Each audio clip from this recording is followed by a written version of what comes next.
Так, привет всем. Значит, на примере Toyota Camry хотел рассказать вам про стук в руле.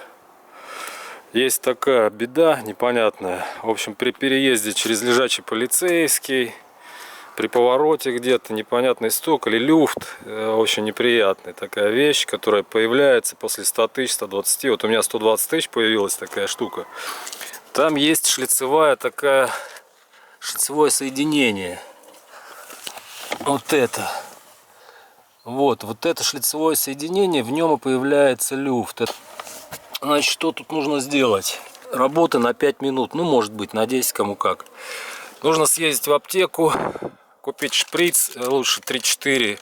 Я купил двоечку, шприц. В общем, приготовили. Берем герметик. Сейчас покажу, какой у меня. Он был, в принципе, этот герметик. Так, вот, к примеру, у меня Манол. Это жидкая прокладка, так называемая, автомобильная.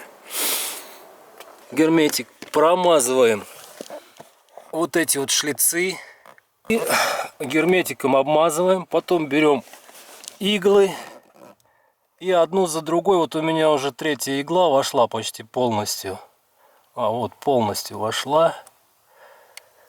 И все, загибаем ее и отламываем.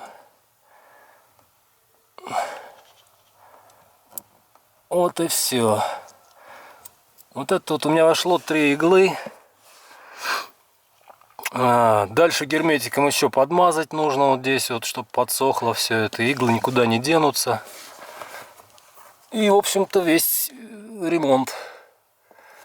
И ездил без проблем, в общем, руль никуда не дергается, все нормально. Это при движении тоже по дороге, если есть неровности, начинают машину кидать из стороны в сторону. Это только из-за того, что вот в этом месте есть малюсенький люфт. Именно из-за этого немножко машину начинает кидать.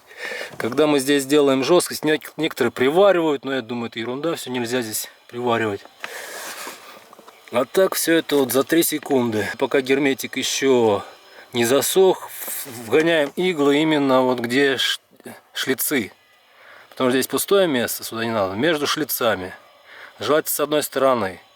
Один шлиц, там второй, третий шлиц. Вот. Вогнали иглы и подождать нужно хотя бы час, чтобы герметик встал. И вы увидите результат. Все будет отлично. Всем спасибо.